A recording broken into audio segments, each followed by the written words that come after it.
సింధు రాజ్యం. రాజు ఎవరు? షేర్ మహమ్మద్. ఎవరు? దేని మీద సంతకం చేసిండు? సైన్య సహకార పద్ధతి పైన ఏం చేసిండు? సంతకం చేసిండు. అర్థమవుతుందా? మరి సైన్య సహకార పద్ధతి పైన సంతకం చేస్తే ఎవరిని పంపిస్తారు? British president.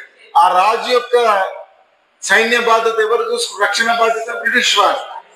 అయితే ఈ రెసిడెంట్ కు కావలసిన ఖర్చులు కూడా ఎవరు చూసుకోవాలి? షేర్ మహమ్మదే చూసుకోవాలి. అవునా కాదా?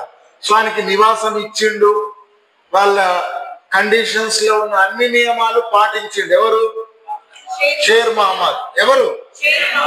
ఆ రెసిడెంట్ ని కూడా ఎటువంటి ఇబ్బంది గురి చేయలే, ఆయన కూడా మంచిగానే చూసుకున్నాడు.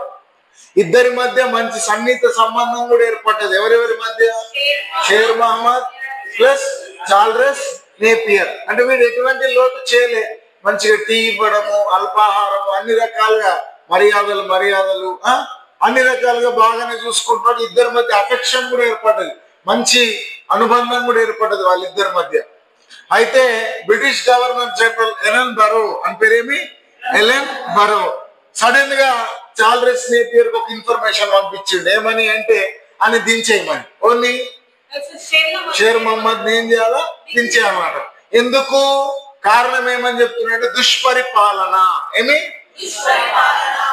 అంటే వీడు కండిషన్స్ పాటించకపోతే తీసేస్తుండే, అది కండిషన్స్ అన్ని పాటిస్తున్నాడు, ఇన్ని తీసుడు వస్తలేదు దానికి.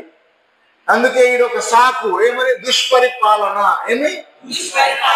మంచిగా పరిపాలిస్తలేడని చెప్పేసి ఏదైనా ఒక నెపం పెట్టి రాజ్యం గుంజుకోమంటున్నాడు. ఎవరిని? Charles Napier.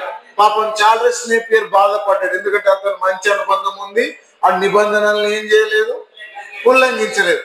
పాపం చార్లెస్ నేపియర్ అన్ని దించేస్తూ బాధపడుతూ ఒక లెటర్ రాస్తాడు governor general. I have signed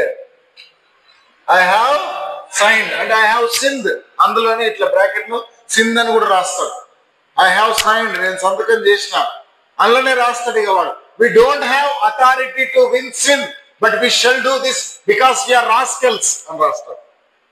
మాకు సింధును జయించే అర్హత లేదు, కానీ మేము ఇట్లనే చేస్తాం. ఎందుకంటే మేము ఎవరు? రాస్కెల్స్ అని రాస్తాం. ఎందుకంటే వాడిని దించేసిన వాడికి నచ్చలేదు. ఎందుకంటే వాడి నియమ నిబంధనలు ఏం చేసిండు? పాటించిండు. ఇప్పుడు అర్థమవుతుందా? సమస్య ఆయా. మీరు అదేదో సినిమా చూసుంటారు, ప్రస్థానం అని. ఏం సినిమా? ప్రస్థానంలో సాయి కుమార్ విలన్ ఉంటాడు, తెలియదు లాస్ట్ వరకు. అప్పుడు అని పేరేమి ఇంకొక హీరో అని పేరేమున్నది నాకు కూడా గుర్తొస్తుంది, శర్వానంద్. ఏమి? నేనేం తప్పు చేస్తున్నా? నా చిన్నప్పటి నుంచి నీ వేలు పట్టుకునే నడిచిన కదా అని అడుగుతారు లాస్ట్. ఇది కూడా అసలు అర్థమవుతుందా? సమాజమే ఆయా. ఓకే.